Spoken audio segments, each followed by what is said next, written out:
The daily challenge today looks tough. Yeah, definitely on the more challenging side in terms of mutators. With multi-pyre, Pyre has multi-strike 1, musical chairs, shuffle the position of all units in the train after combat, and heavy, add 5 dead weights to your starting deck. Heavy and musical chairs, these are significant difficulty increases. And multi-pyre, while not a bad buff, also means that it also doesn't really help when scoring, because you don't really want to have units get to your pyre. Hi Pyre, welcome. Anyways, we are playing Sentient with Wurmkin as our ally clan. Restores and Fractures are our starter cards. Yeah, scores look significantly lower today than usual. Hidden Away. I remember this name from pre-Last Divinity. Here at the top with 47k. Then it goes down to all the way down to 62k on the first page. So yeah, this seems to be a tough one. Let's see what we can do. Yeah, Gabriel at number 4. That's definitely a big name as well. So, our starting deck. Pyre Shards, Proclamation, Glimmer. Spikes are always harder to use with musical chairs, so not too excited about the Pyre Shards, but on the other hand it is a consume spell, and sometimes that alone has some usefulness. Proclamation and Glimmer are certainly useful. We have Daedalus with damage shield on the bombs, Arcus with Incant and Harvest, and Seraph the Patient.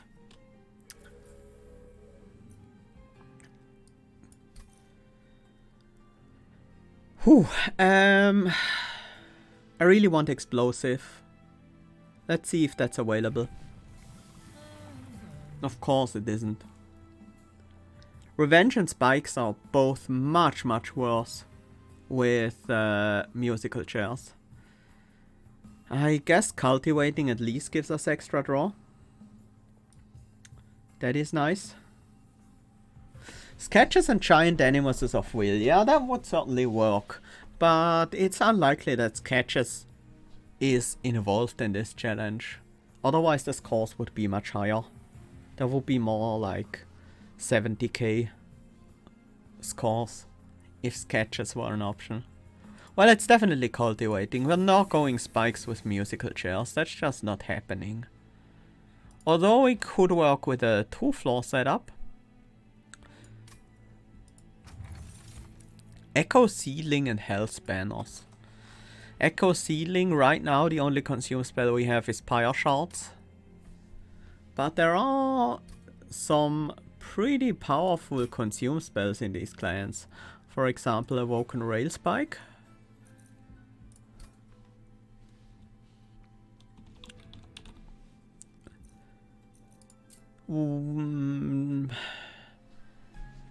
Adaptive Mutation can sometimes be quite useful, but it's gonna be hard to really make good use of this. Wildwood Zap can be nice.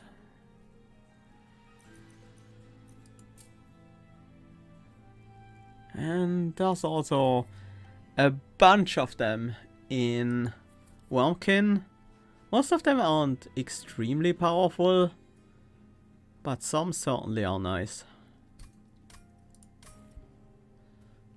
Hell's Banners. How likely are we gonna be to use a unit-based strategy? Even if we don't, just having Hell's Banners in the first turn can be quite useful sometimes. It allows us to pick more expensive units and still be able to play some of our spells. Going for a Reap might be the way to go. It's a possibility. It would certainly be a way to get flying boss kills. I'll go Echo Sealing here. Let's take a look at the other one. Guild Marker, Volatile Gorge and Base Charge. What does Volatile Gorge open us up to in Wurmkin? I have a good idea of what it gives us in Awoken, with stuff like Awake and Cycle of Life. Wurmkin has a lot of zero costs. Most of the extract cards are zero cost. So that is somewhat of a downside to the Volatile Gorge. That doesn't mean it couldn't still be very good, but what is missing here? Is it Bog Deep? No, Bog Deep is around.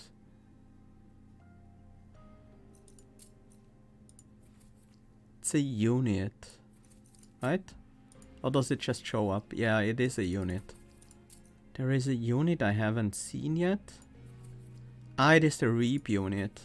Not the Gluxider, but there's another one, right? I think there is another Reap unit. Yeah, I think Gluxider could be something. If we manage to find that.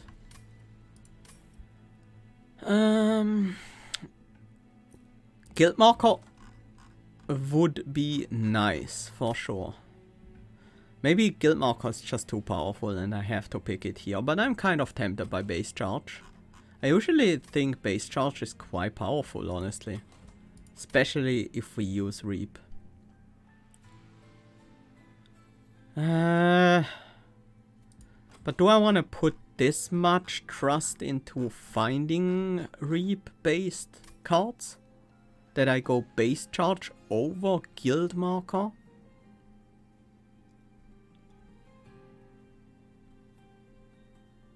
No. Even if we go Reap, Guild Marker might eventually become stronger anyways.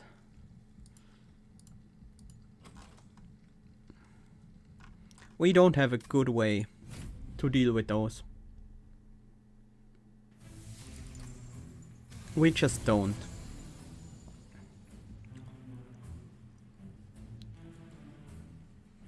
We also have trouble setting up on the bottom floor.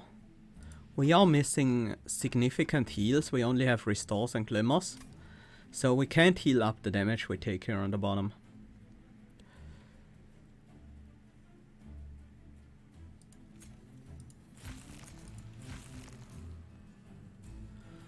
$12 damage with the Restore. Kinda want this guy to get out before we take their damage. That would mean setting up on the top floor.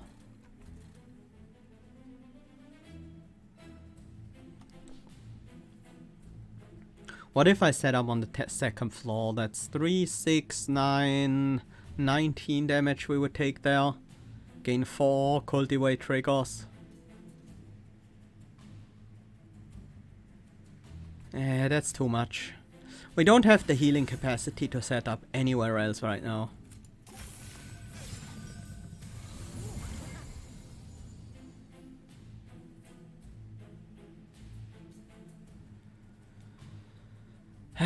Here's the problem. I can play a Train Steward in front, then these guys will still hit the Sentient, but this wave will not.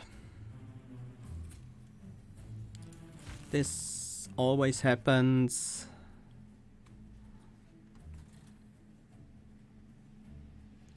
Does it? Shouldn't that have gone on the top? And we should have used the Restore on this floor instead?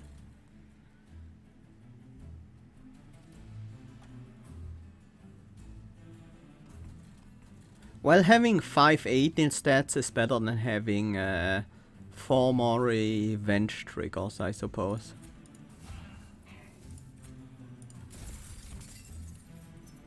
Ah, right.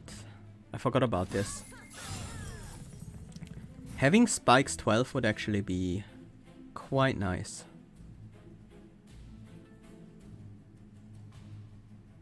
We can't even proclaim here. This is a shame.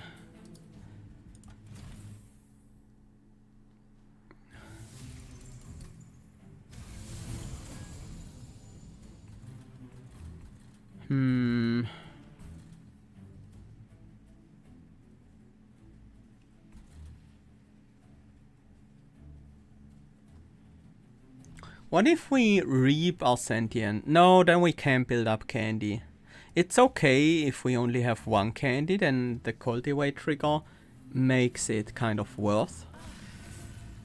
But we would need to have more. If as soon as we have more candy, it stops being worth it. We do this, and we actually get spikes 8, I suppose.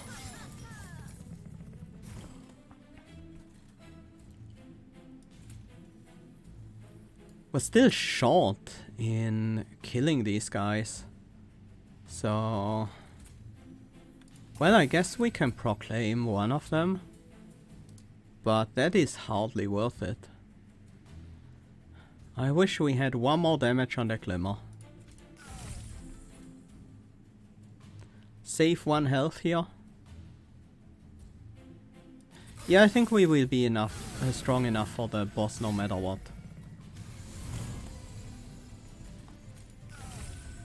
That's what I wanted from the very start.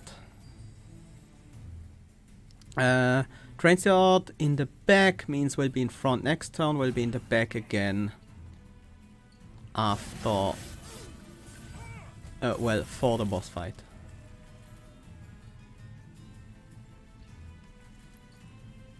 These guys are shuffling around as well, which doesn't matter.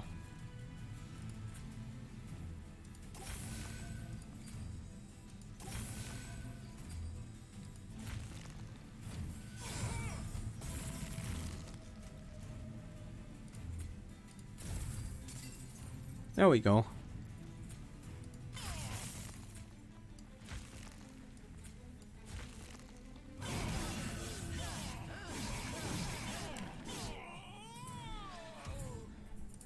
This is a weird one.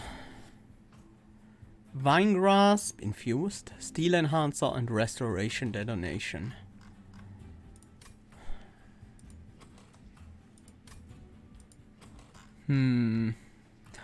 I don't hate Vine Grasp, it's actually decent.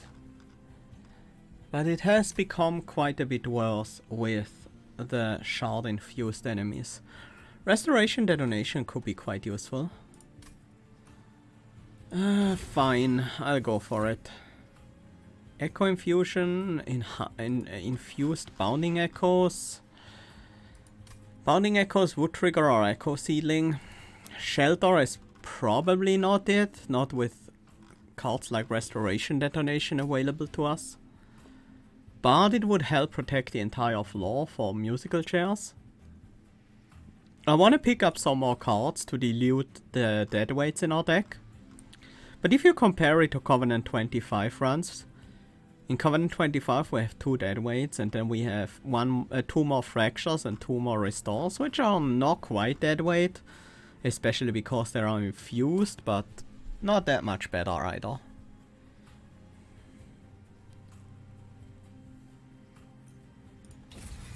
It's Bounding Echoes here. Bog Chrysalis. Also Husk Hermit. What tools do we have available to buff up a Husk Hermit? Right now? Not many. Echo Infusion would be nice, plus 15 attack for Extract 2. Or Echoes of the Past, plus 6 attack for each candy on the floor, then remove all candies. That could work. Other than that, Essences. Not that many Essences, to be honest. That would work really well. We could go for a Bog Chrysalis. I do kind of like that card. It's pretty strong.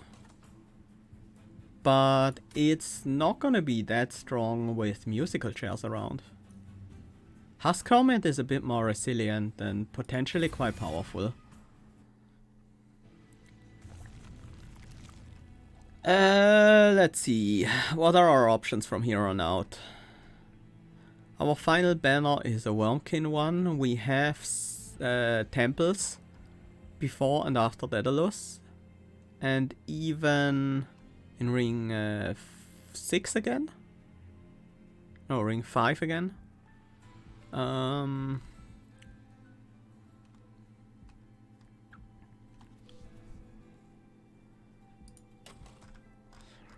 Right now, Inspire could be a decent mechanic to boost our power.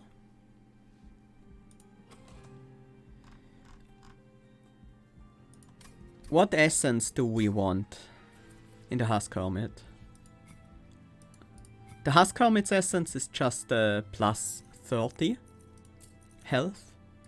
So it's not going to be something we really want for scaling or anything like that. Good essences for the Husk Helmet.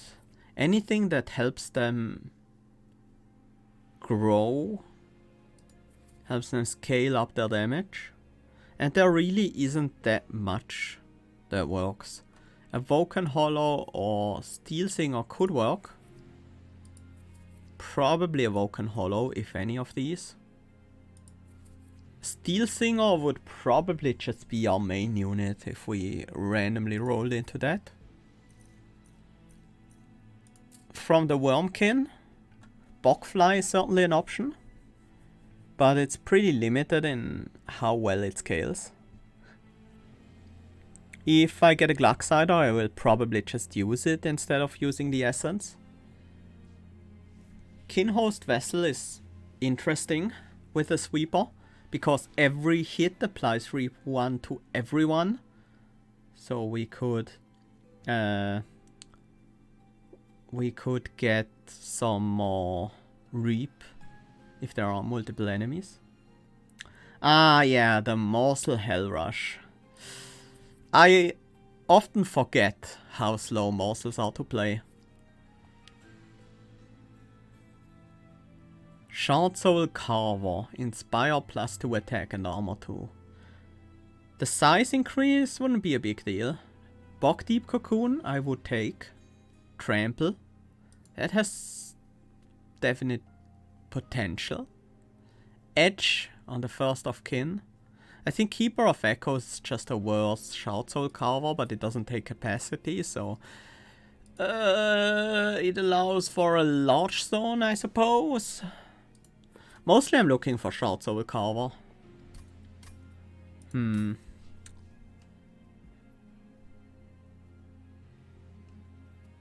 But we don't have unit upgrades until here. That means I have to skip these options. A Quick Sweeper is a great option for our defense. It helps with musical chairs. However, it turns off the Revenge. Although, I could see us putting a Fracture on the Sentient just to trigger the Revenge once a turn at least. It's not great, but it might be worth it in some cases. Is it really worth going to the left just looking for Shard Soul Carver and Bog Deep Cocoon? Well, Keeper of Echoes is also a unit. And then there is a rare unit that I haven't seen yet and don't remember exactly, but yeah, let's try. Holdover is available here, huh? Gnarled Root, an early Dun Echo as well. Kratos Quill, also often useful, especially with the Echo Ceiling. I kinda like the idea of Gnarled Root though. Turns our Pyre Shards into some scaling at least. And has other options in the future that are open to us. Is First of Kin good enough scaling for the Husk Hermit? We have 2 consume spells, but actually 4 with the Echo Seedling. Yeah. I think that might be good enough. We cost reduce the Pyre Shard so we can play 3 of them in the same turn. Magic Power on Glimmer is nice, but same goes for the Proclamation. Proclamation is a bit harder to play, but now that we have Bounding Echoes, it might not be that hard. We could give that Glimmer holdover. Just... It seems unnecessary if we have Sweep though. Restoration Detonation is probably the better holdover target. Are we taking 10 damage a turn? Potentially. There is a lot of damage incoming from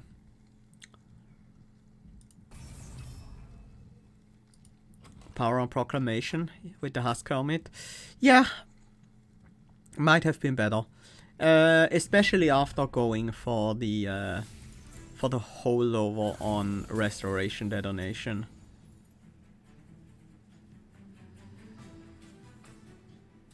Do we play out these guys on the bottom floor? Use Husk Hermit on a different floor to clean up. That might work out okay.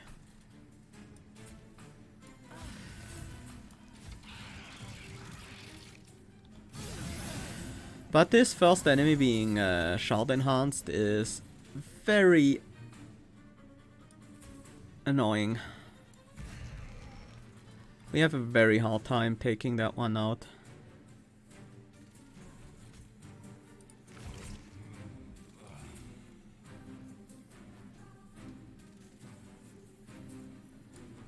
Will we also have the First of Kin in the front in the final fight?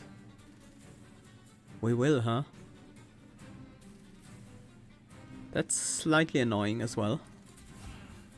Let's push some damage against this buffed up enemy. Well, I wish I could use the Restoration Detonation here on the top. Our Pyre has multi-strike, but this guy has spikes, so if we can reduce the amount of hits we need to take this guy out, we can reduce the damage we take as well.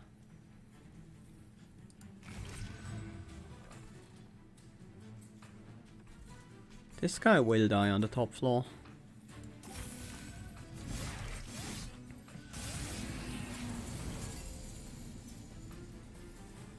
Yeah, it's just enough already. Not bad.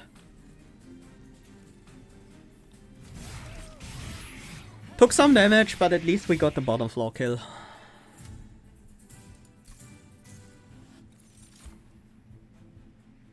Wildwood Sap.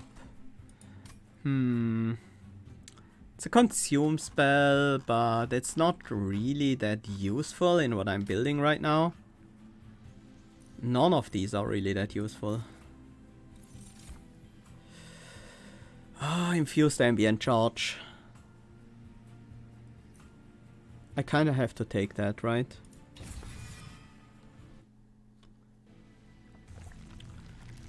And then I think we go for the relic. I think we do. Decayed Decoy.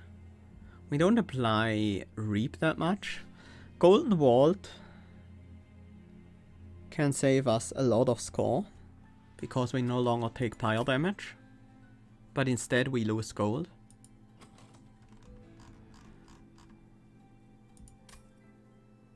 With our Pyre having multi-strike, I think this is quite good. And I don't think we're really going Reap anymore. Let's throw the First of Kin into the Husk Hermit.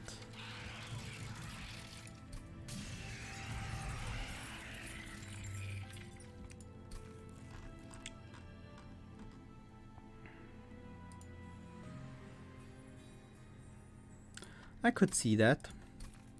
Maybe better to do this instead.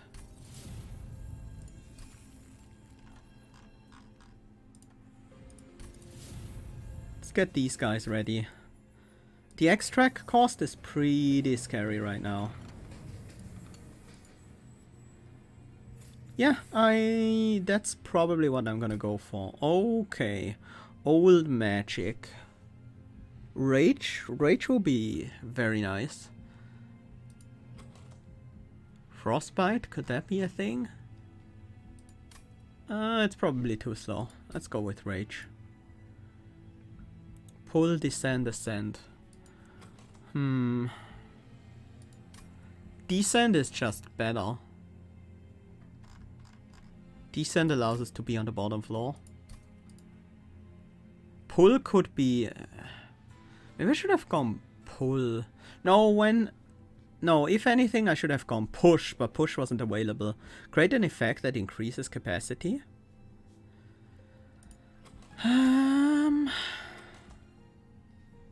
Pull seems good for keeping the right person in front, indeed. But it's also not who I want to put the rage on most of the time. The rage wants usually to be on the backliner. In this case, our Husk Hermit. So that's the problem with that one. I think it has to be card draw, because I don't think we really benefit much from increasing space. Especially considering the card descents. So yeah. Apply Rage 4, descend the unit, draw +1 card next turn. We take this.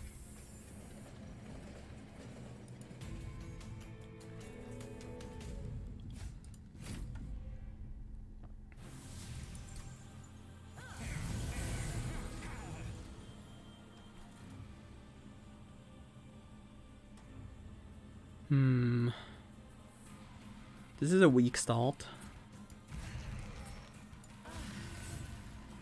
Not super weak, but still kinda weak. Wanna be able to play a proclamation later on, but I don't know on which floor that I will need to play it. So it's kind of awkward. Well, I can't set up candies on the top floor anyways. Let's do it here. Again, the first unit is shard enhanced. That's pretty rough.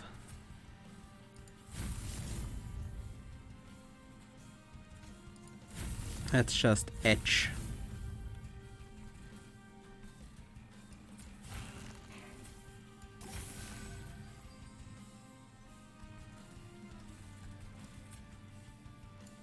I think our answer to this guy has to be Proclamation.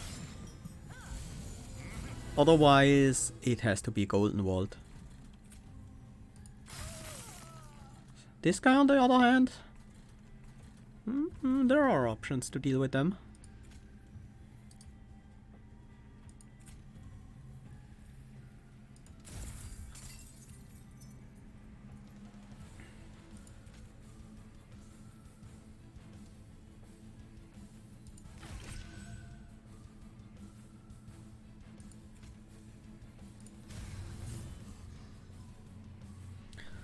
That is pretty nice, and let's take out this guy.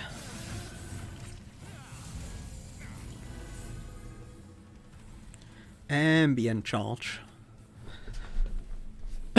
Let's go for it. Oh, 2 more consumes.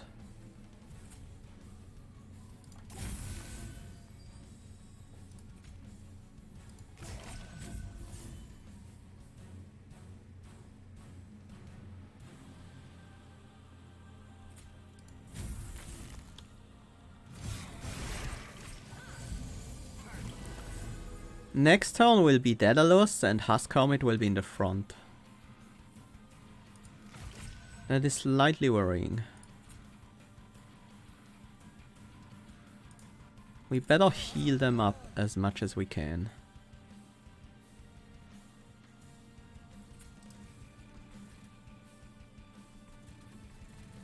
Don't think we really want to proclaim.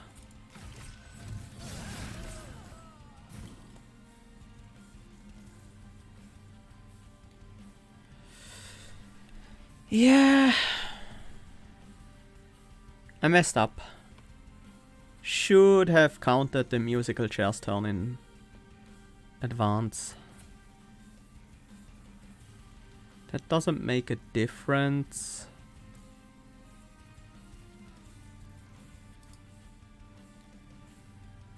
With that one in the front, things would look a bit different. Still not great though. Still not great.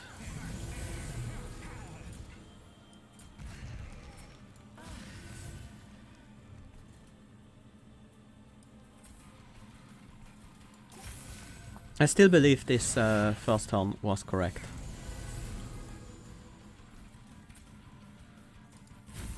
Even though this is not really the consume spell I want to dupe, I think it's the one I have to dupe.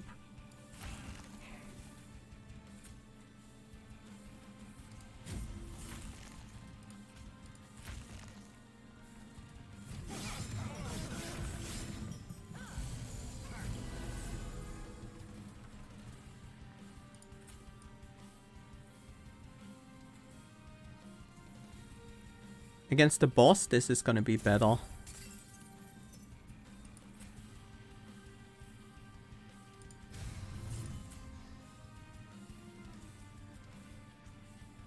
Damage difference doesn't matter. We want you to be healthy.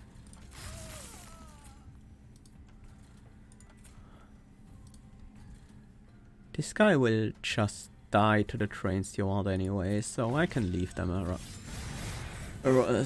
Leave them around. That's the problem, huh? That is quite annoying.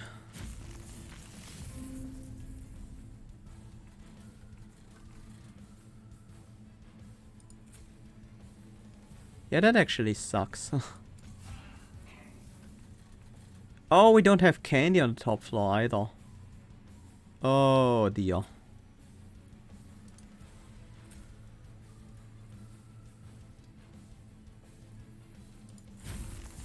Well, now I'm wasting consume spells.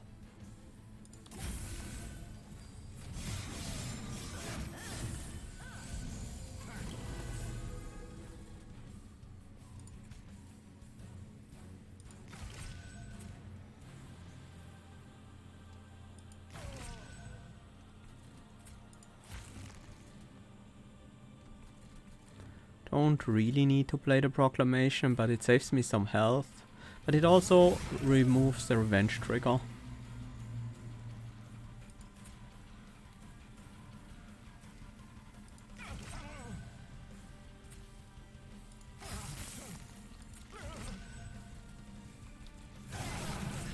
There we go.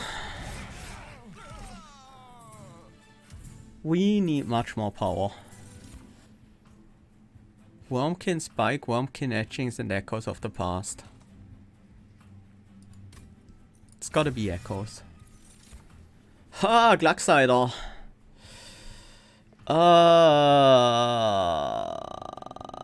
Why didn't I take the Reap things? There is also a Shard Soul Carver.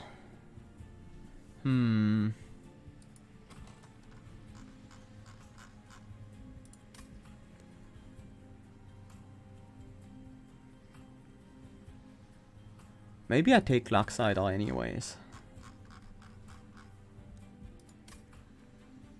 How do we extract 4 in time?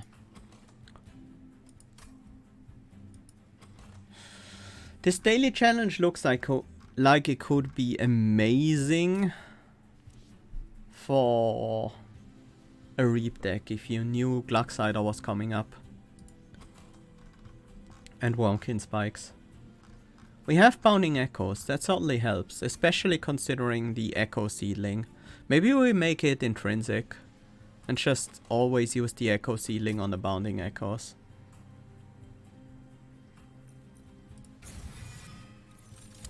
Glucksider it is. We also want the extra draw.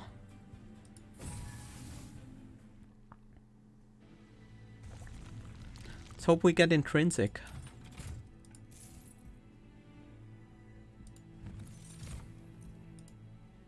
Do any of these matter?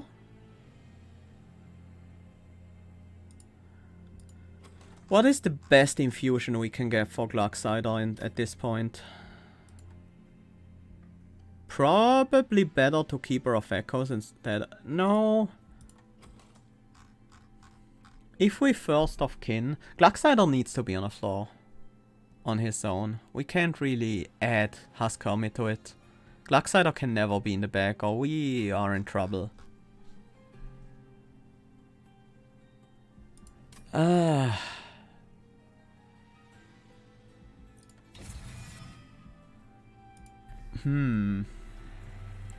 There is no intrinsic yet. But we still wanna engage Pact.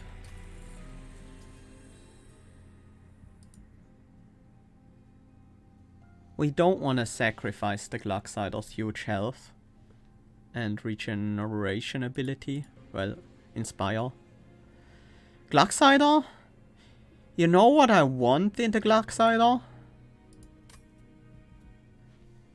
You know which essence would be absolutely insane in that?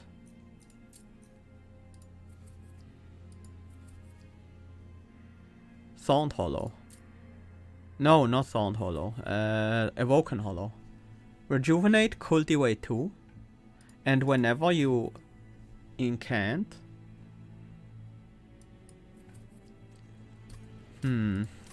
I don't think we need to drop the Husk Hermit when the boss comes. I think that's just not necessary.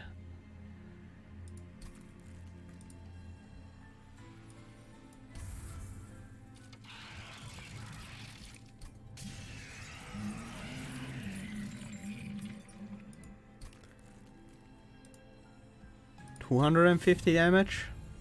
That should usually be enough.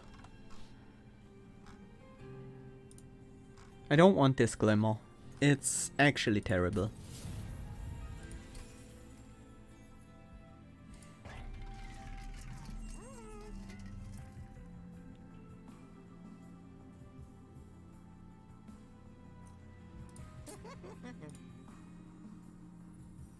Does that even matter at this point, or is this just a waste of money? It might still matter for a while.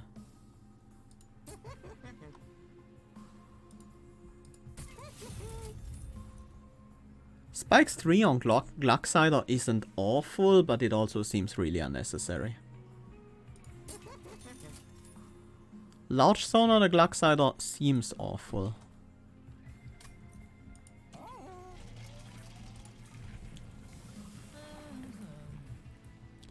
There is Explosive Sentient. Is that something we wanna go with for a while? I don't think we really benefit much from cultivating too. Yeah. Having that frontline damage would be quite nice. Glarg is going to be our main plan, yes. But I hate the relic choices we made. Multi-strike.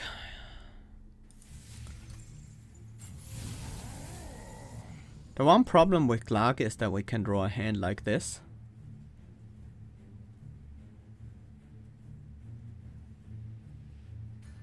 We can't play Proclamation at all. We can't really put down the Sentient and deal with that stuff.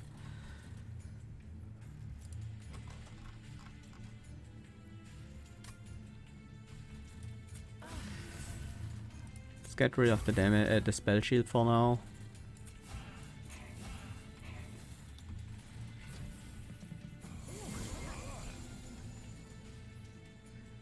Just Bounding Echoes.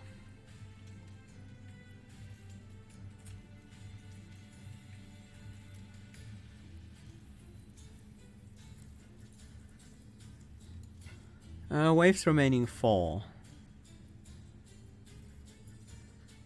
So 5 turns until the boss will come up here. So our position will be swapped. Collector is fine. How do we kill Clipped Reflector?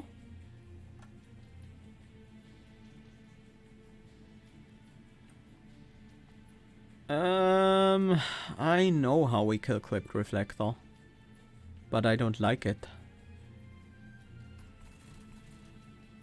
Do we need spikes? We might.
Proclamation sure is nice.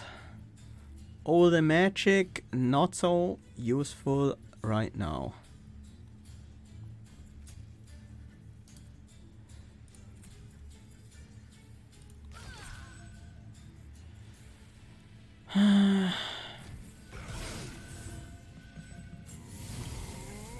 Feel like I'm backed into a corner. Think we have to set up on the top floor.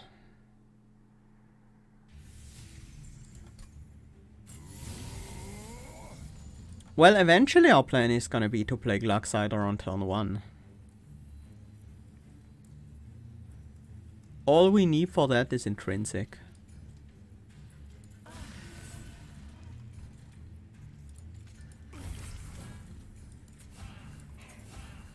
Once we get intrinsic, we can guaranteed play it on turn 1.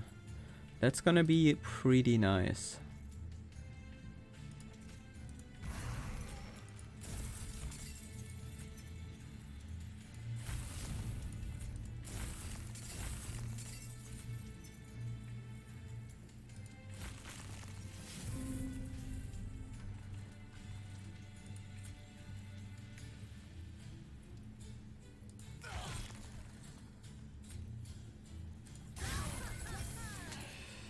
Whew. Hi, Hidden Away, welcome. I saw you did pretty well on today's daily challenge. Congrats.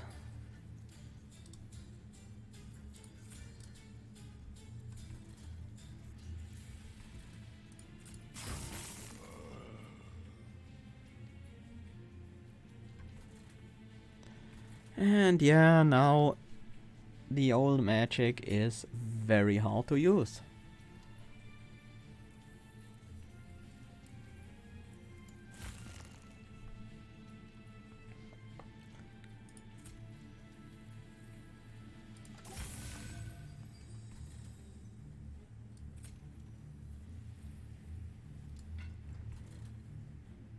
Not getting damaged this turn. No reason to hold over the resto data. Will eventually be pretty useful. Ah, we can't even proclaim. Ah.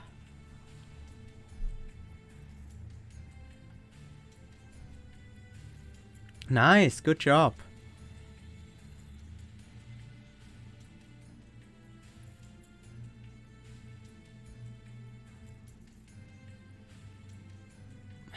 I wish I could just play the proclamation right here.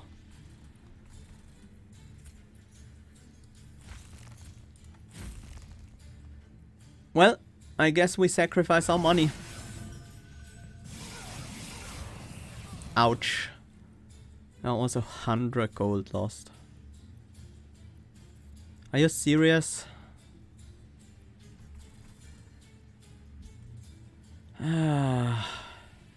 Is there a 0 cost spell left in the deck? Yes, proclamation. Oh, this fight. This fight is...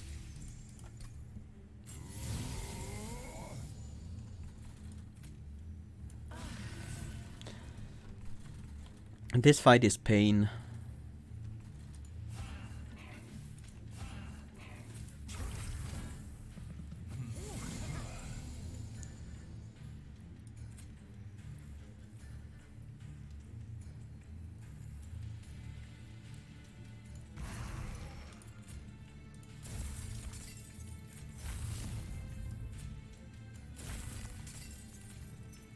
I don't really see a good way to go from here.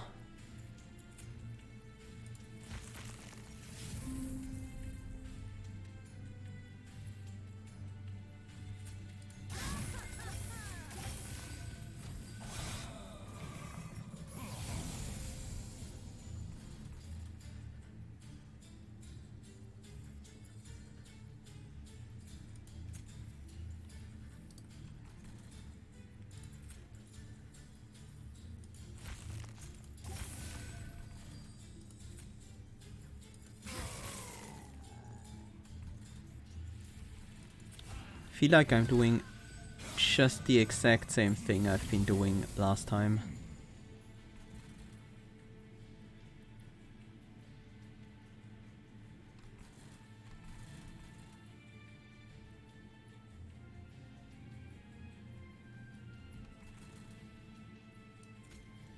Well, slight variations, I suppose. We actually set up the Glucksider this time.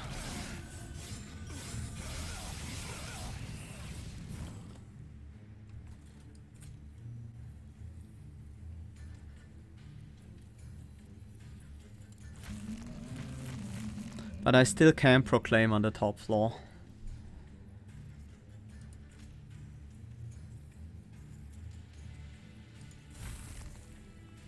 Wait, no, I can. I do have this one around. Okay. For some reason I overlooked that restore.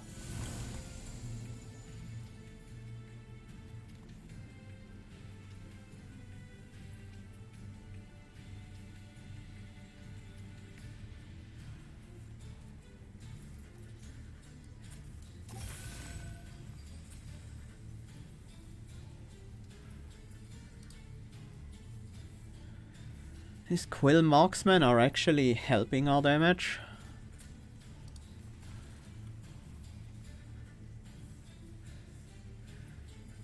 But we're not getting the kill on the bottom floor no matter what we do here. Even with Glimmer, Restore and... yeah, that's only 75, not even that much. You will have Reap 25, so at the top floor you're going to die.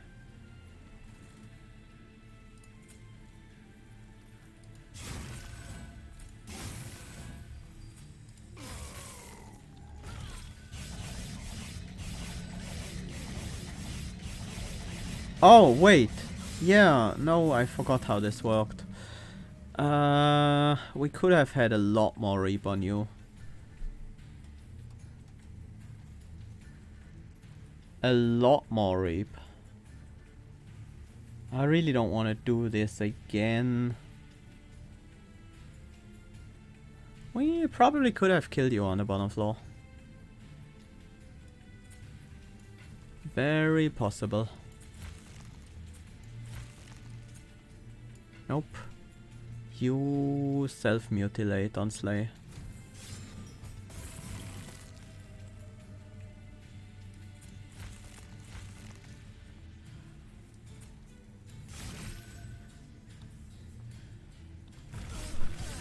There we go. If we killed the backliners with the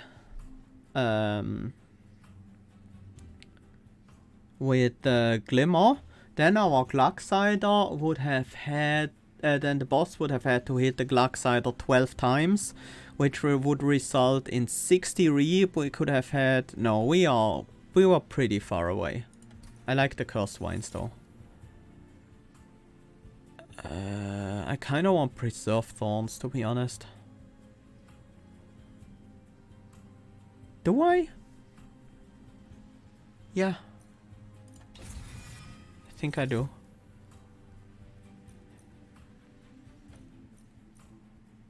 Ancient resonance. That seems unnecessary. All of these seem unnecessary. Although Soul Cripple can be kind of nice.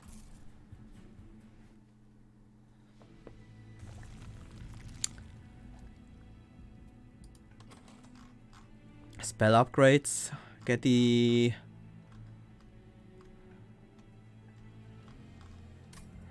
No, I think it's relics here. And removals. Still no intrinsic. Well, we have one more turn, one more chance to find it. I was really hoping that we would find it by now. Mind Horde? Does that matter? It could. Could very well matter.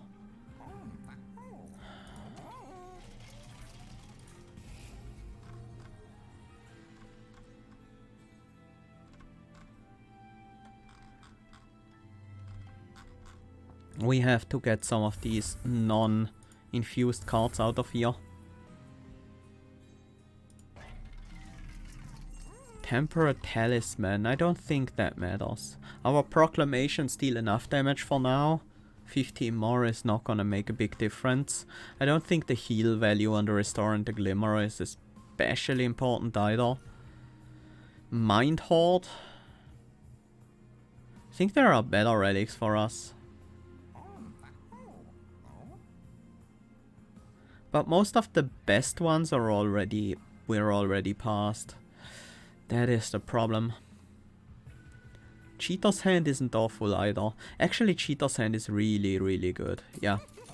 Cheater's Hand helps us set up the Gluxider much more easily. Crapshoot or Steel Pulley Claw. Or, of course, there's another option. Skip. And I kind of like that other option.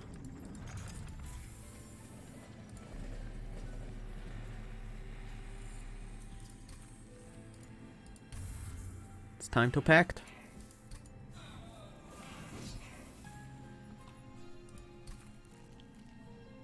30 magic power. That will almost never be necessary. The 42 damage AoE could matter though.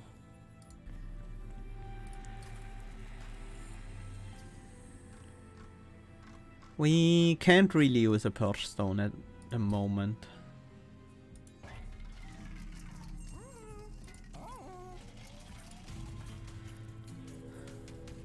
Yeah, I guess Soul Cripple would be nice for Divinity and Seraph.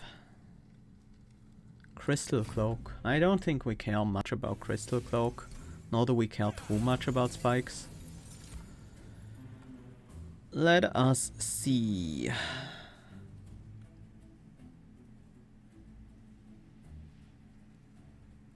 How do we kill you?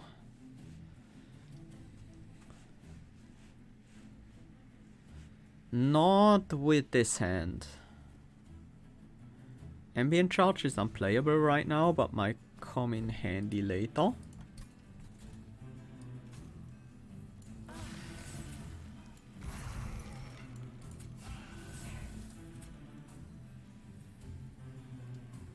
Yeah, let's just get the damage out against the overcharge tank.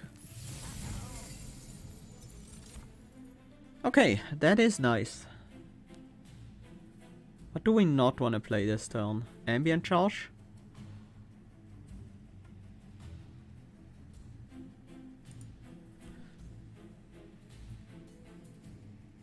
Ambient Charge is generally becoming somewhat hard to play.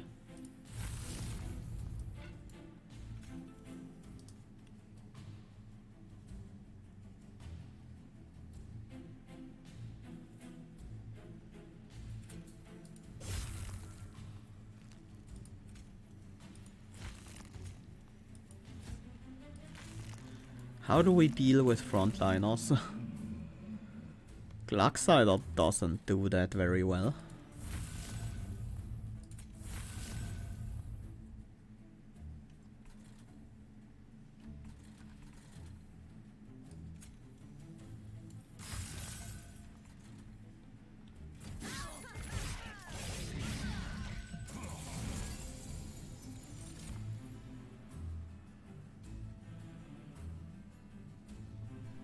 This doesn't quite work out. What is left in our deck? That is not very helpful.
Don't like how this is going, I can tell you that much.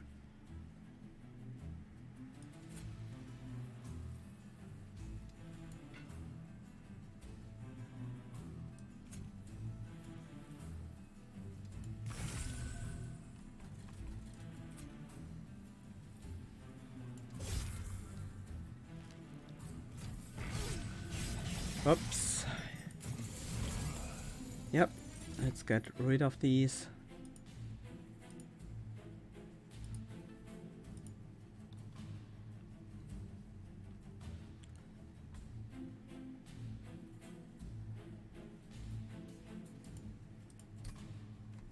We're making some progress this turn, are we?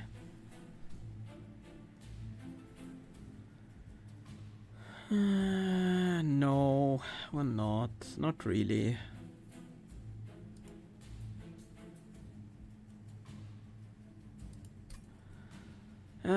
This is not good.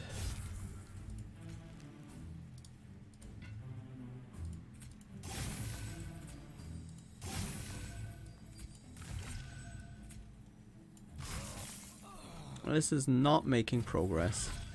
That's not how making progress looks like. At all.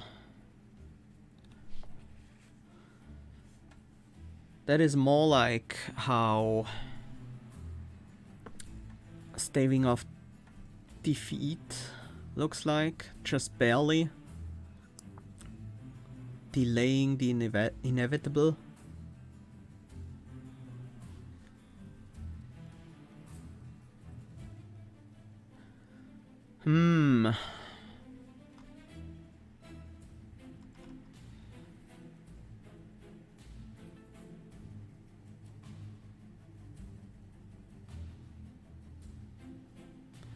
Can proclaim this frontliner, then I guess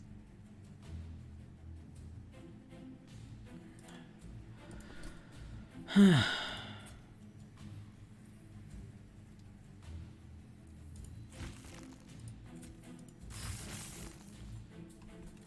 are my candies?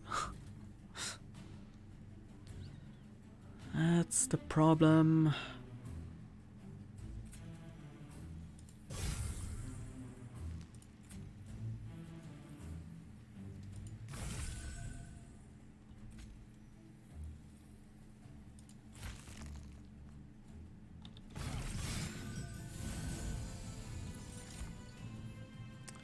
Yeah, I don't have enough candy generation.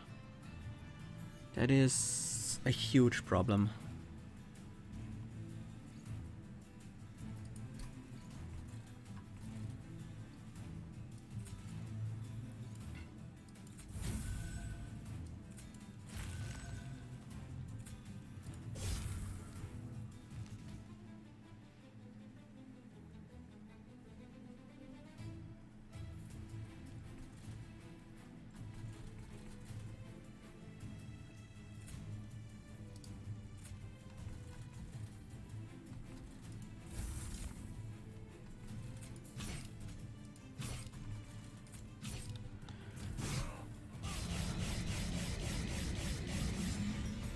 Well, at least we have a lot of reap going on now.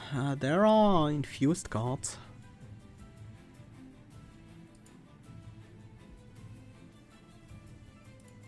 That is actually all we need for the kill, right?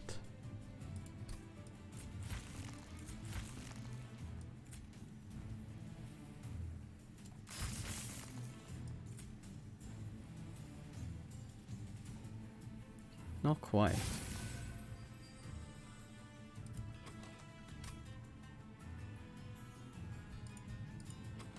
We're just short of playing that. But if we don't get the kill here anyways, we might as well try.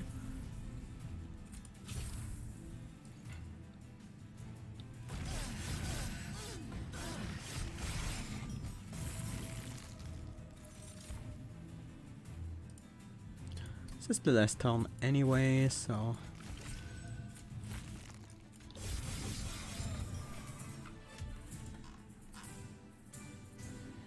The Dan Echo, yeah.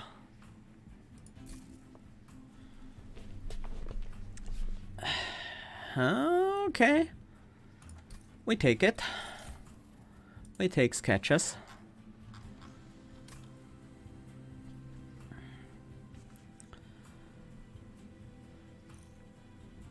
Awake is not really the kind of infused cards that I want right now. And the others aren't helping. Oh, Soul Siphon. But also Soul Cripple. Total Recall as well. Total Recall as well. I think I go Soul Cripple now.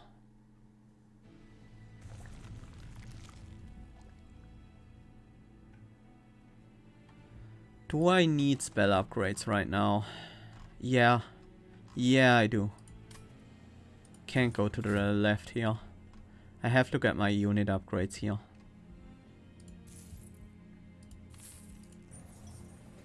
I should have looked at these spell upgrades first. No.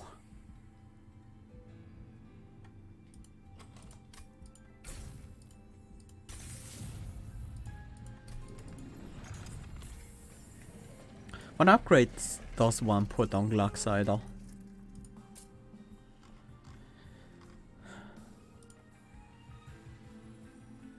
Feel like there are not really that many good ones.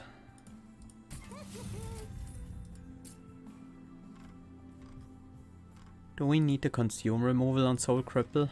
Probably not. Large Stone and Multi-Strike maybe. Yeah, Multi-Strike is what I was thinking as well.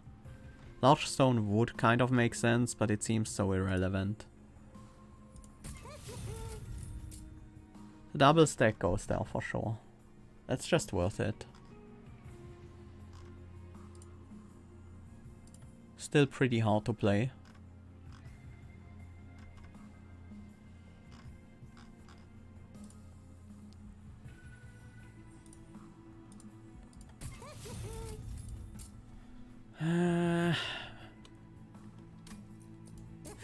Feel like I might regret using these Surge Stones, but... Is Purging an option here? Yeah, I think so. I think we purged the Train Steward. I probably shouldn't have. No, I think it's fine.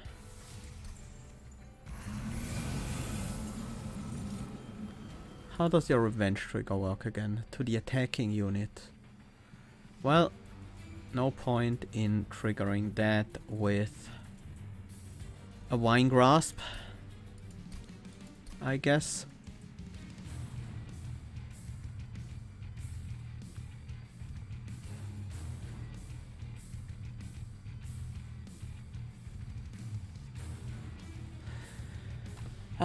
Does this thing have to be on this floor?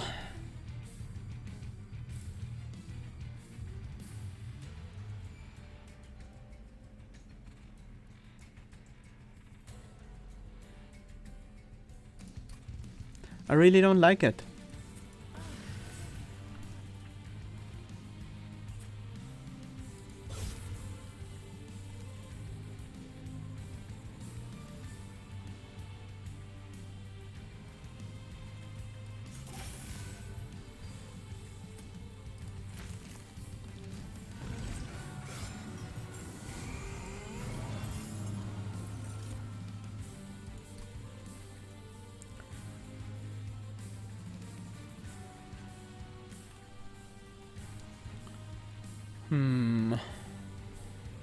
What do we do here?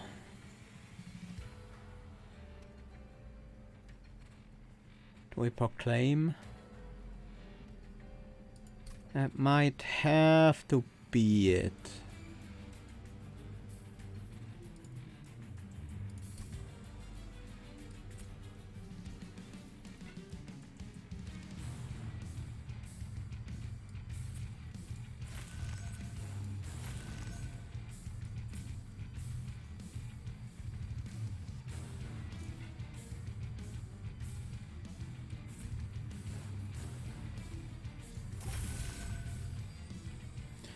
Oh no, I forgot about that one.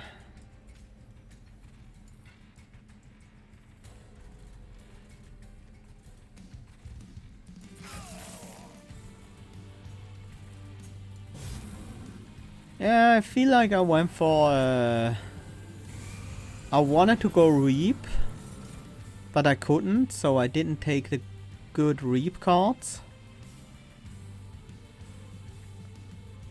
And then eventually, when I got the good Reap cards, when I got the other good Reap pieces, I couldn't go Reap anymore.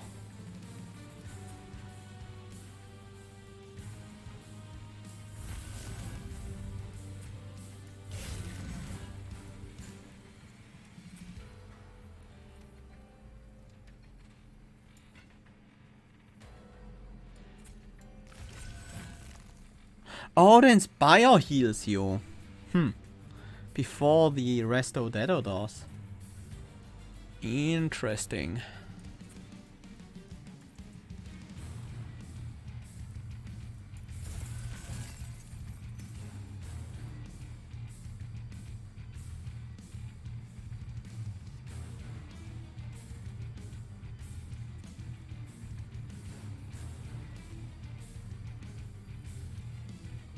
Sure, why not?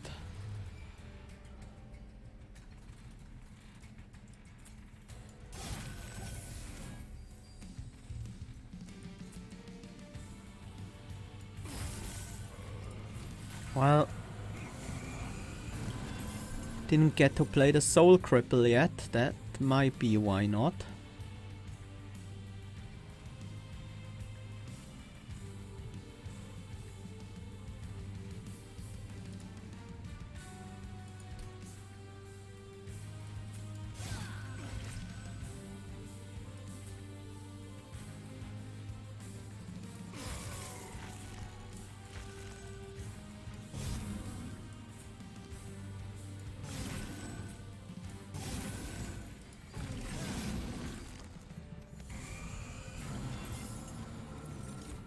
Now I wish I had Ascend on the old magic instead.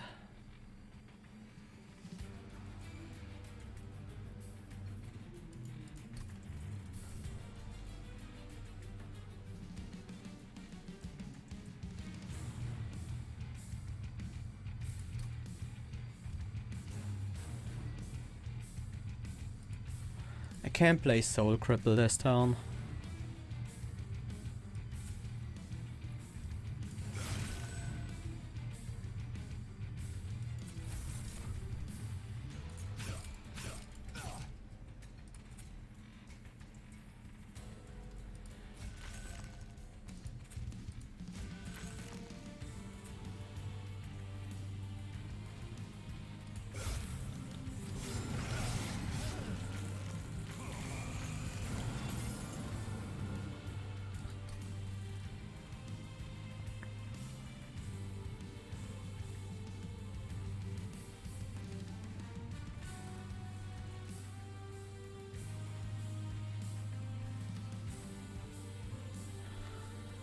I need more amber.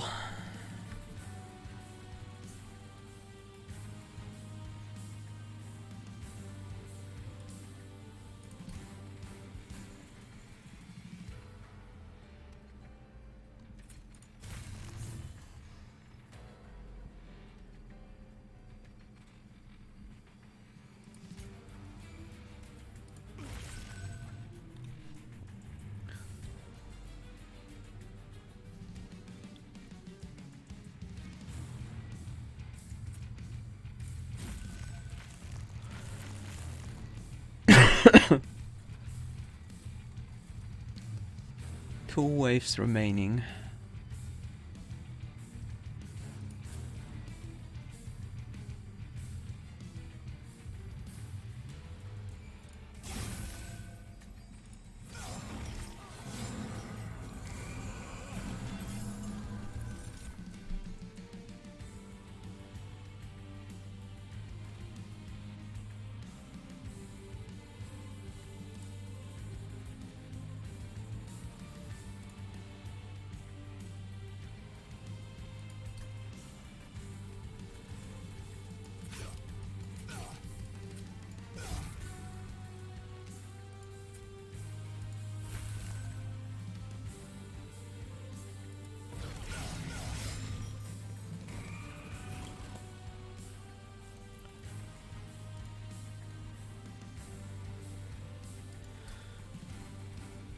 And this guy requires 2 stings.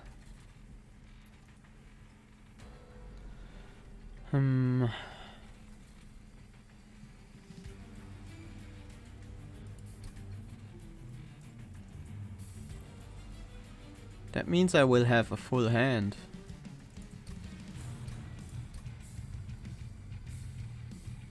I have too much draw. I guess I will use a glimmer instead. Can't play the second sting this turn.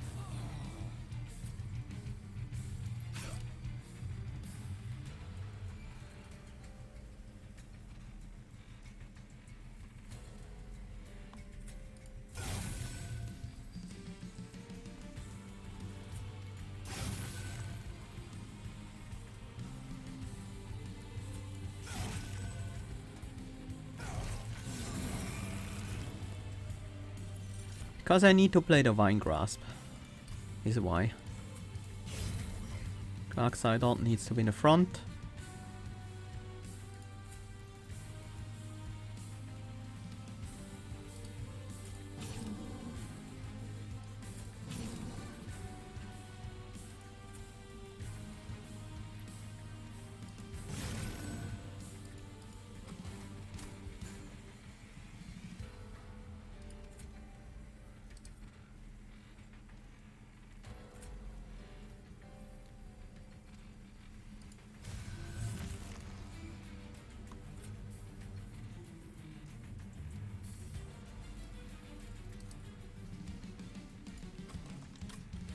Give me both of them. No. Fine, I guess not.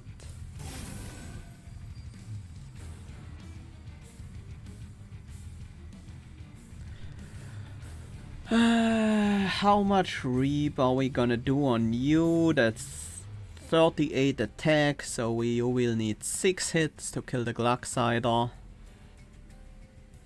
Each hit is gonna reap you for 5, which is gonna deal 25 damage. That's just always a higher damage, right? It's not much higher, but it is higher.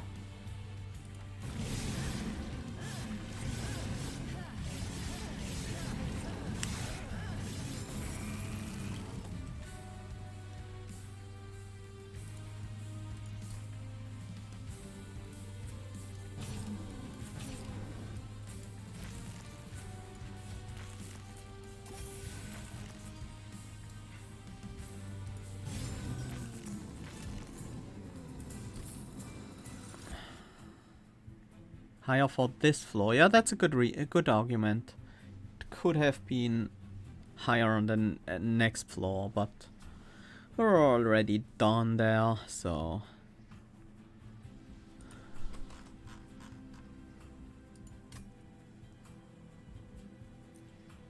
Kinda want the infused consume card, but it seems quite useless to us right now.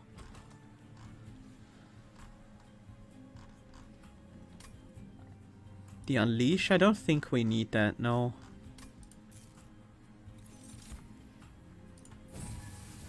We do, however, need the energy.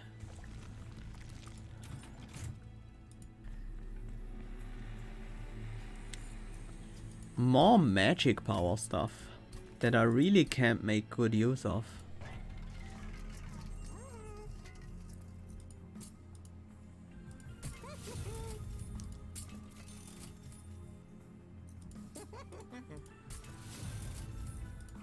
I guess that is one of the better upgrades to put on Luxider.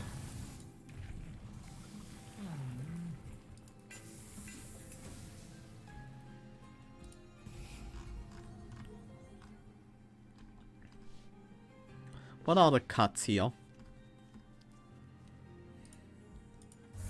Funnily enough, old magic is probably the cut.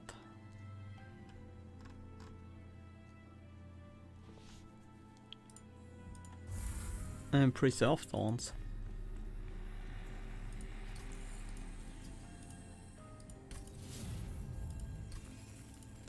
Piercing restore.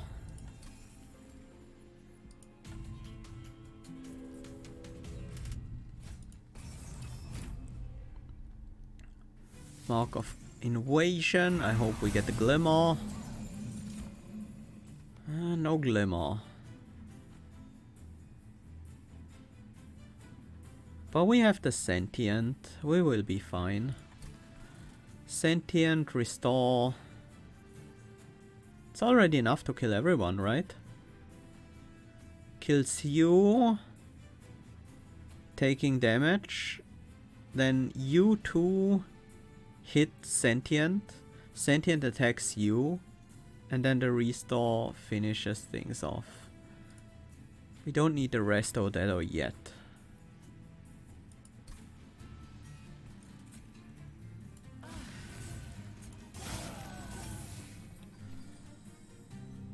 This floor looks nice and clean. This floor looks like a nightmare.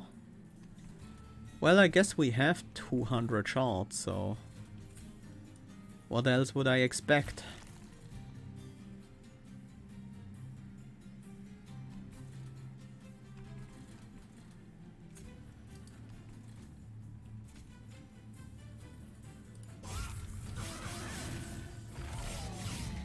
We need 2 consume. Well, we just need a consume spell this turn. Bounding Echoes will do.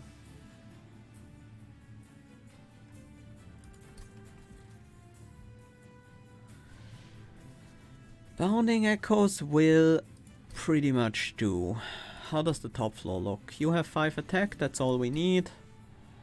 How do we deal with that guy? Soul Cripple? Proclamation? Proclamation? No. Well, we could. But I want to build up some candy if possible. Well, we have the Bounding Echoes. We will have enough candy this turn. Proclamation, I guess. Then we save Soul Cripple. Yeah, I like it.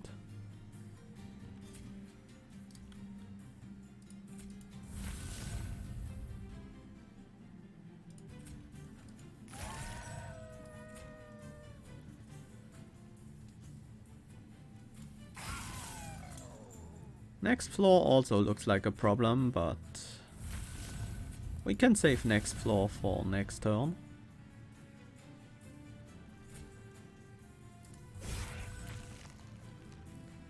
Let's just get up to 4 candy here.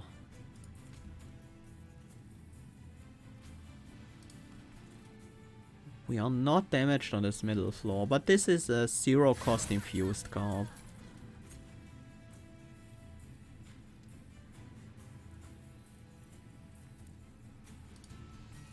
Why don't we just ambient charge? Well, we will draw into the Soul Cripple, but... Okay, that was pretty useless.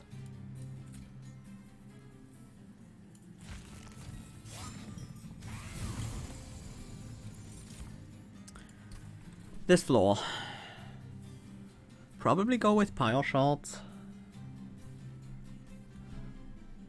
Maybe this is the turn where we echoes. So we don't want to proclaim. Not this turn, I don't think. Next turn? Probably. This turn, not so much.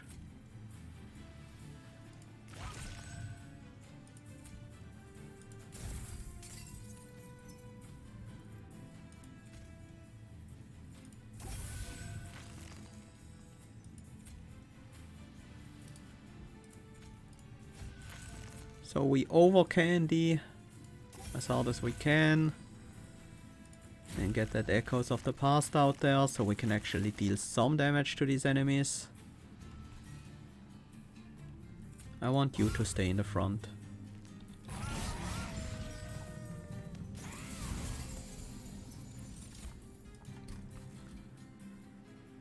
Resto Dedo on the top floor should take care of most of them. This floor is starting to look alright. We might still need to proclaim here. I don't think we can really afford to ambient charge this turn. So let's throw it back. Backliner is already dead.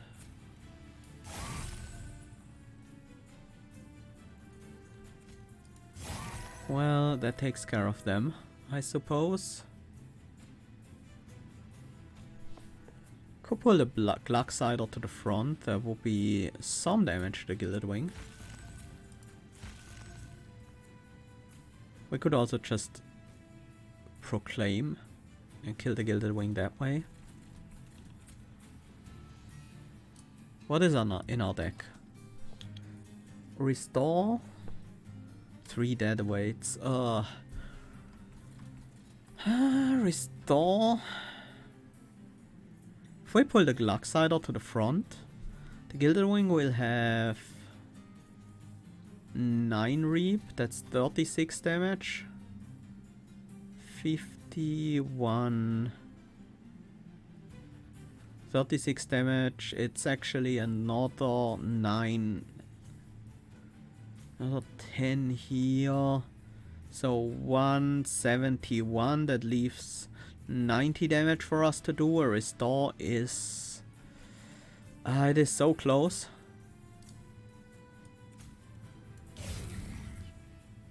It is so close to being perfect. I wish we could just piercing proclaim the Steel Wings here. But it's just 1 Steel Wings. We will be able to deal with that, right?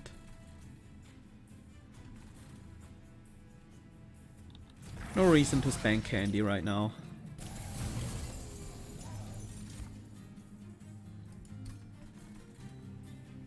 Alright, we have the Resto Dedo as well.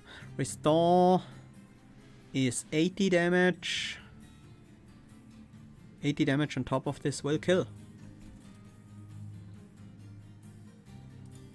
We save this for the boss, I suppose. That will do.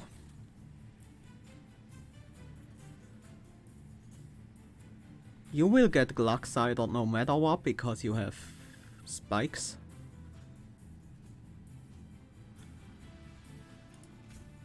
But we can also hit you with the Resto Dedo on top of that.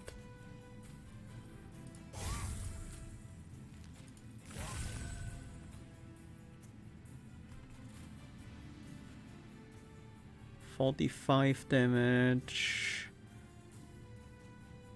How much over damage do we have on you? We deal 64 with the Sentient. No, 46 with the Sentient. And then we need another 29 with the Reap.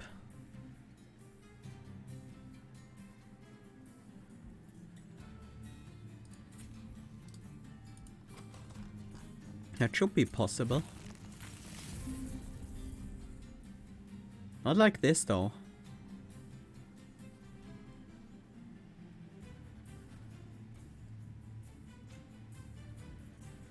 I mean, I can play the Soul Cripple, I guess. That was really bad.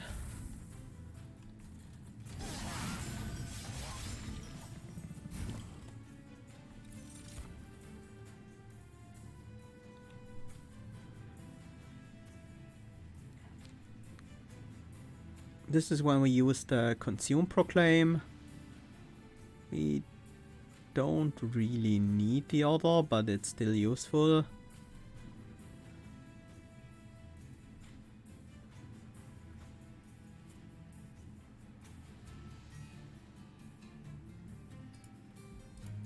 That is not really a good card to put back. Oh well.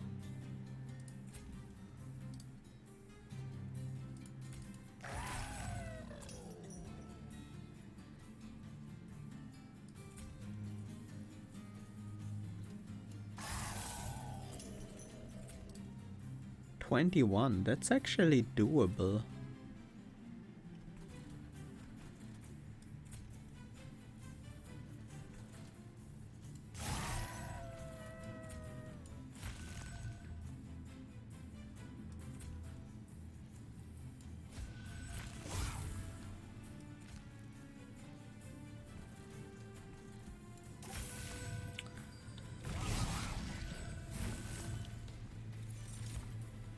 This is a mess. This whole fight is just not good.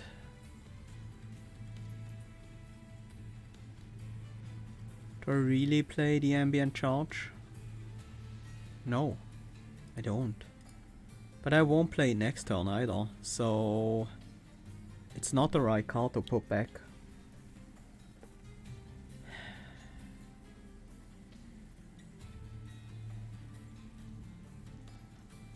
I do want to play most others, and Ambient Charge could be played, while Deadweight will certainly not be. Oh, top floor is already enough. Oh yeah, we have enough Reap on you. Okay.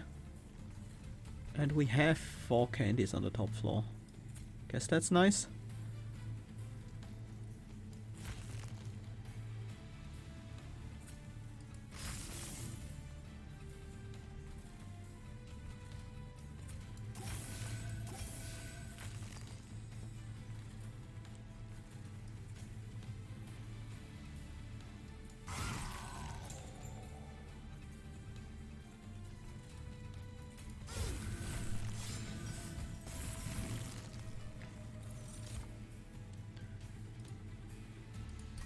Well, we do have the kill here.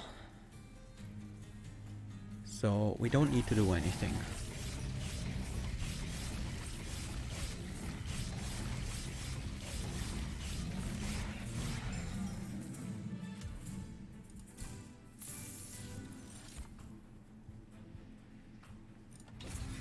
I will gladly take a Pyrogrow. Another Soul Cripple. Broken Memories though.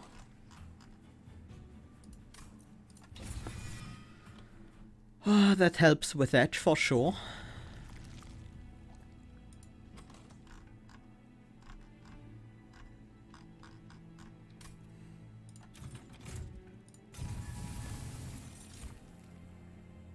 Ugh.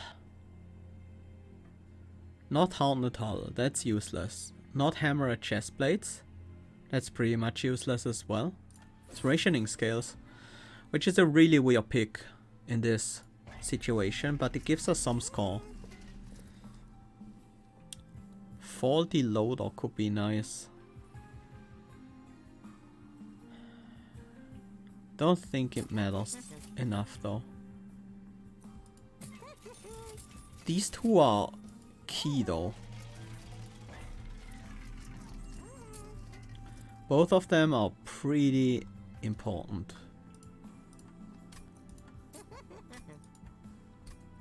These upgrades, I guess we cost reuse the Soul Cripple, making it actually playable.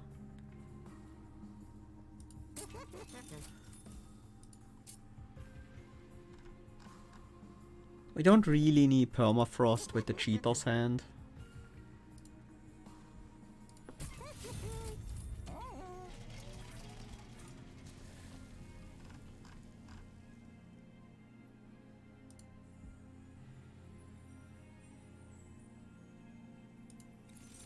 This is gonna help a lot.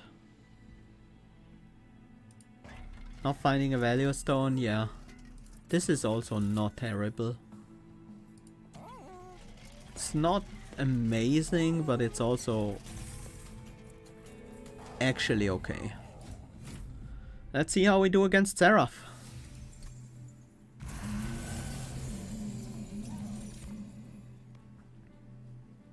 Feel like we'll do okay.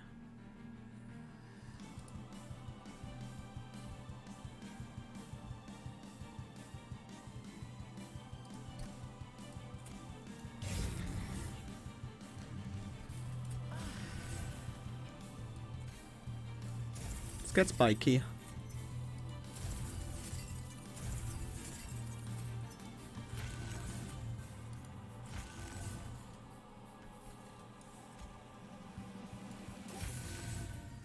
Don't like to incant like crazy, but our Gluxider can take it.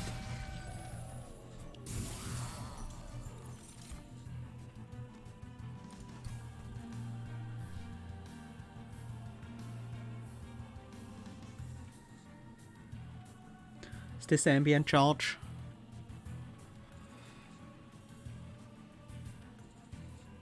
Ambient charge and what else? Ambient charge on the top floor. What do we want to consume? What do we want to draw with ambient charge? Vine grass? Even if it has purge and consume, that doesn't mean it triggers. That doesn't mean it triggers.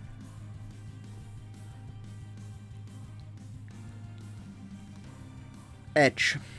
That's the problem.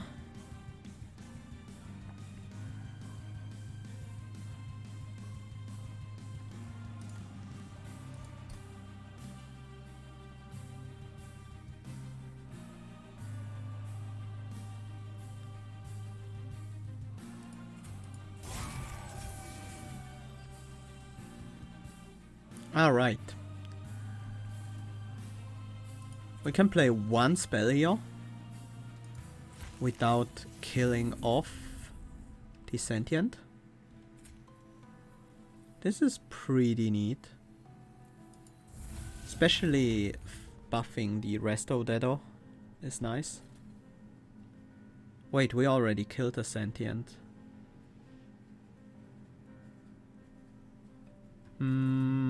Fine. We don't need the sentient anymore.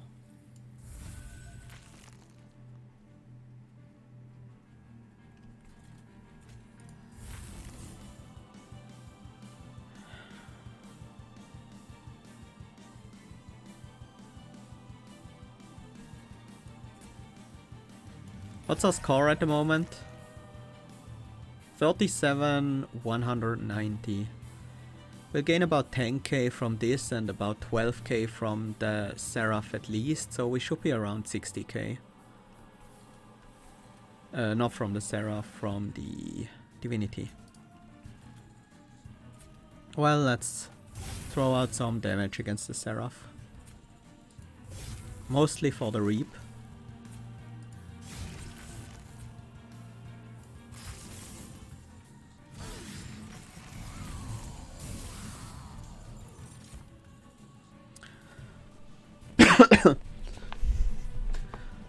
This should be pretty good. We don't need the proclamation here.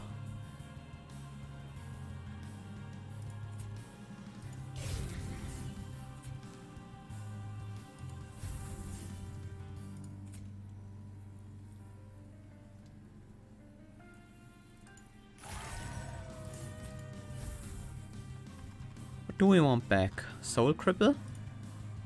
Stack up that Reap. A lot of that Reap comes from the serrated mandibles, by the way. They are huge. This has consume, but I still think it lowers the Seraph damage because of the Reap. Yeah, it definitely does. This will be a turn where we could proclaim on the middle floor.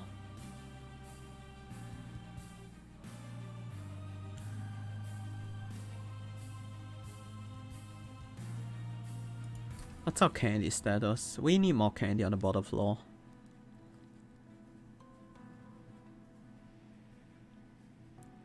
We can't get that much. But we can definitely play the Fracture on the Seraph. We could even Proclaim after that. And Restore is also playable. We want to play Soul Cripple onto the Seraph this turn if possible.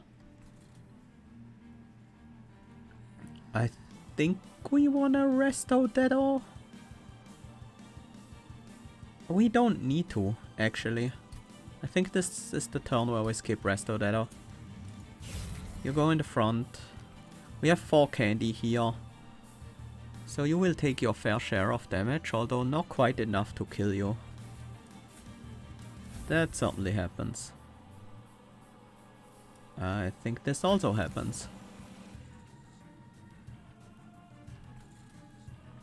I guess we could Proclaim and Restore on this floor. Making everything a bit safer.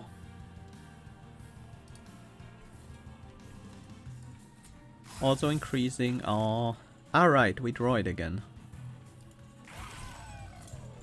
Increasing our Seraph damage. This also increases our Seraph damage. This doesn't, then I'm not sure if I want to play it. I think I don't play it.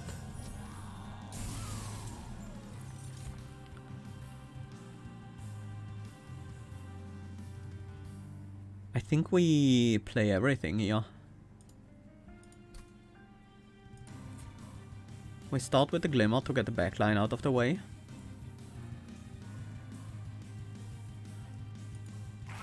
Follow it up with the Proclaim. Interestingly enough, the Glucksider will never get melee weakness due to how this stuff interacts.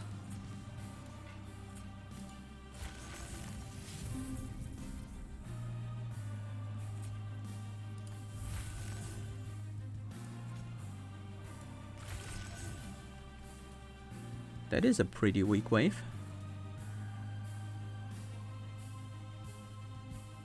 This does consume, but it doesn't make a big difference to our Seraph damage. Top floor. Top floor is excellent. Is that where we kill you?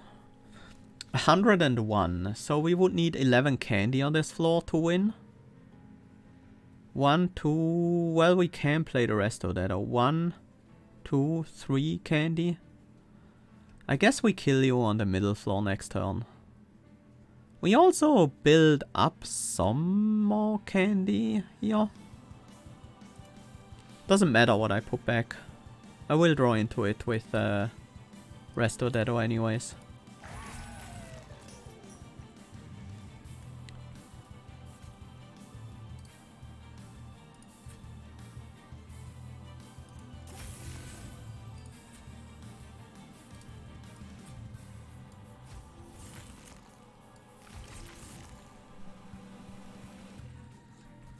Ambient Charge might actually get us there.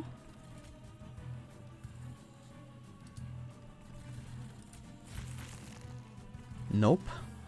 Not like that.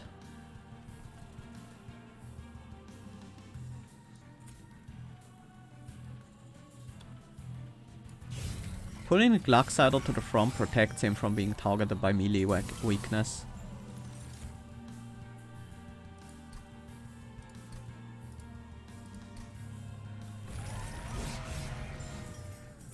It's only a 4-turn boss rush, but it's still a flying Seraph kill.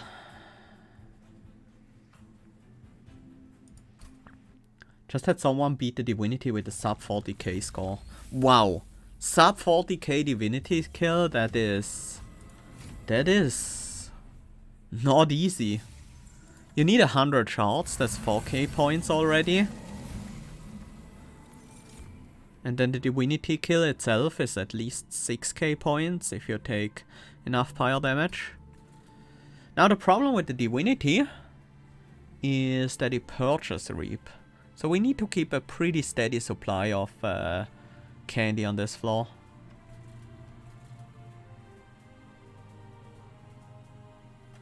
We don't need Proclamation this turn. Soul Cripple will just be played eventually when we have a ton of candy. So maybe I should juggle it?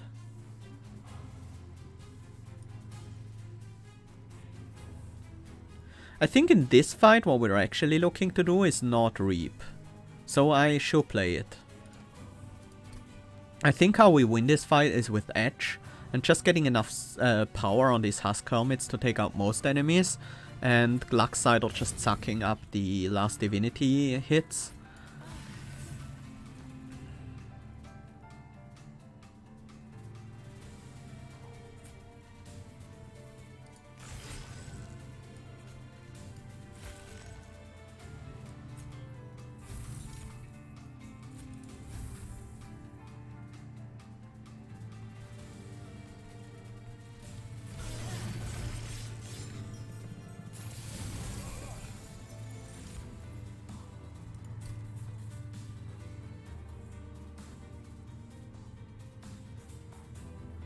Faster Divinity kill than yesterday, and that was an 80k. Wow.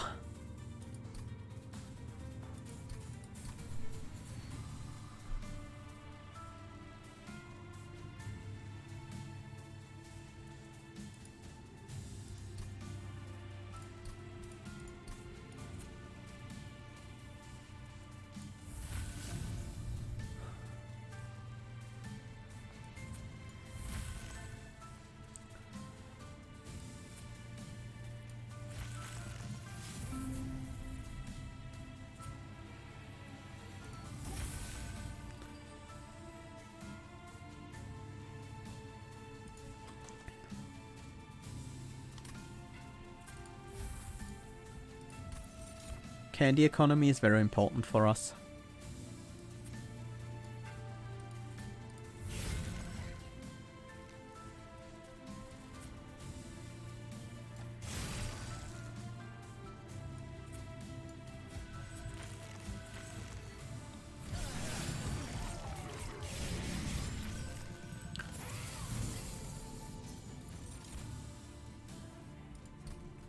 Echoes of the Past can easily be played here. Because we don't rely on Reap damage stacking up. What do we not play this turn? I think we play everything and put the dead weight deck back.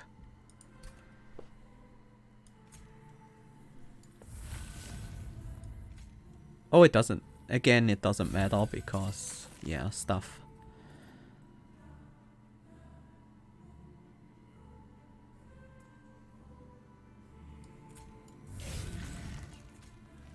We want to play that for as big as possible.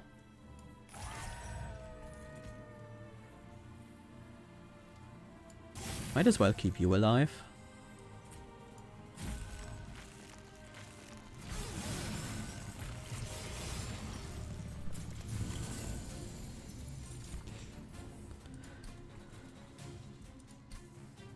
Yeah, and as I thought, the Reap is not really essential here. It's not our main scaling plan. We have a lot of consume spells in this hand. Don't think we need this, but again, it doesn't really matter because as soon as we play the Resto Dedo, we will get it anyways.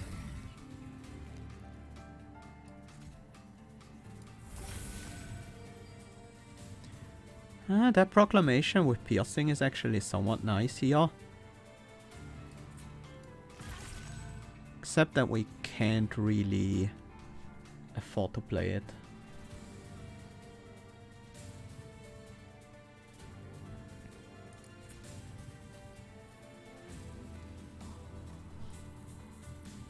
Is this what we want to do? Just consume the Soul Cripple? For no value? It's actually ambient charge here on the top.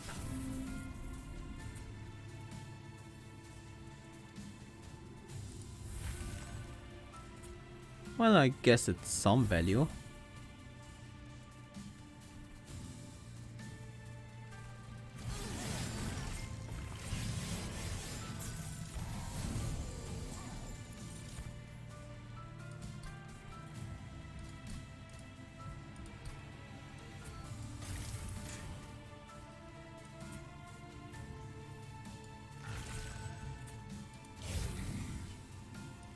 This guy actually needs Reap to die. So let's keep it up.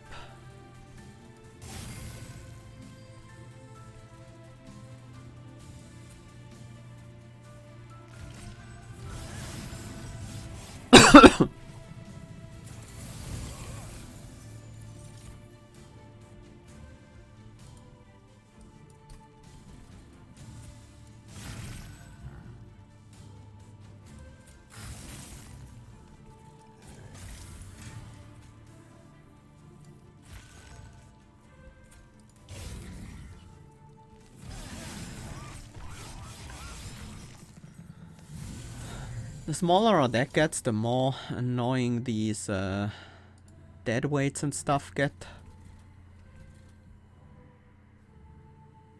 You're stealth. And have a spell shield.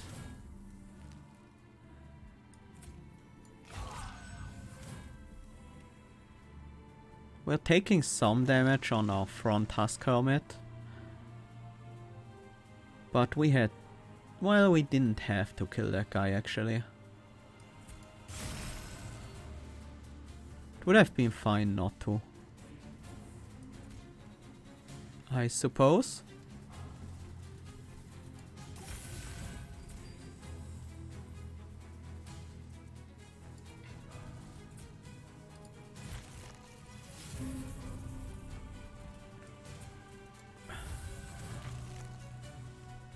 Well, at this point we've consumed most of our deck.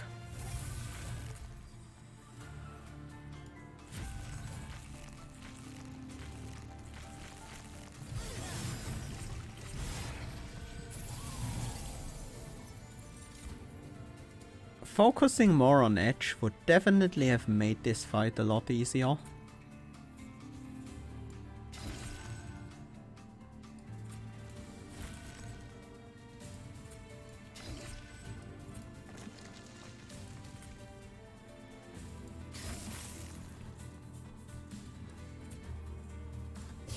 But I think we're on a pretty good course. It's not like we can ever lose this fight with 510 gold, but losing gold loses a score as well, so I'd rather not.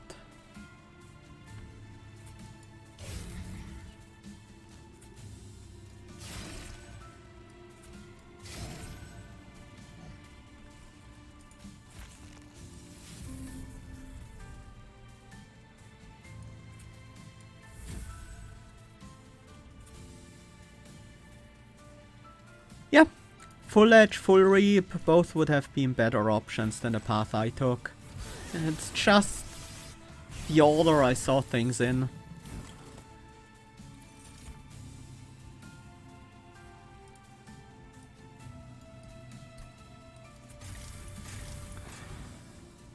We're not even winning on this floor. We're not winning at all. Unless we bring you to the front.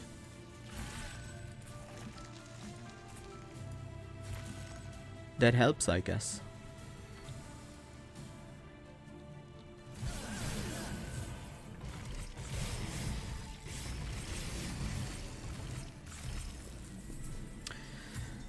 Well, we got there.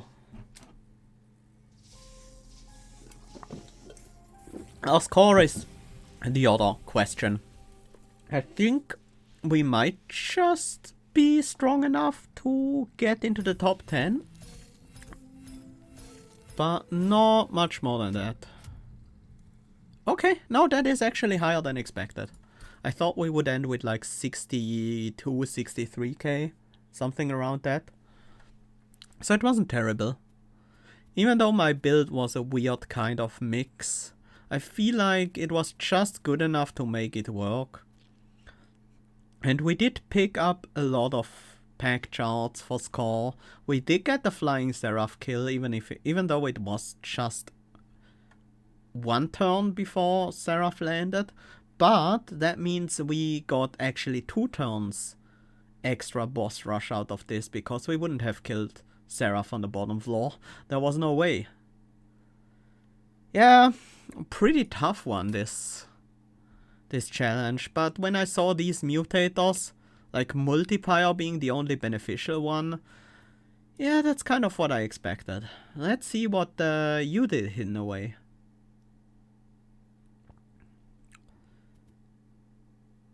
The classic. Giant Animus of Will with Catches of Salvation. Supported by Keeper of Echoes. I guess you couldn't find a way to get a third Animus of Will first of kin in it, so very nice for that whole consume engine. Wurmkin etchings helping with that. Getting the quick from the Wildwood Tome is nice. Yeah, just generally pretty good. I like the old magic, it works much better for this strategy than mine would have.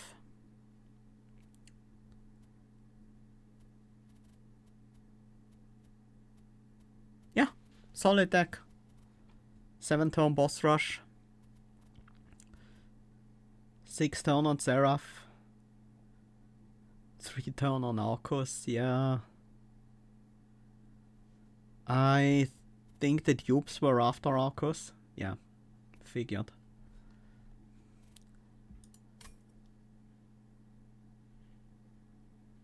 Oh, the Karuska, right? You had a Carving Karuska. I would have loved this one.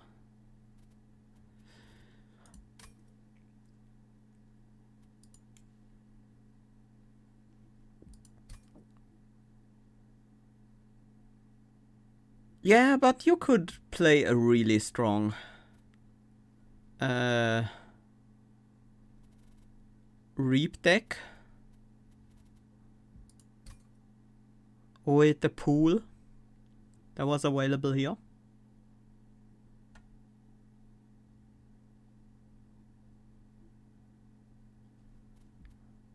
I also didn't find the Behemoth, the Major Refraction. Wonder if anyone went for the Reap deck. It would be quite surprising, because it's not like obvious. The tools you have at the start don't make you go Reap, but the tools you get offered later on, they really support it quite well. Anyways, that was a pretty interesting and quite challenging daily challenge. I do like the tougher ones quite a bit.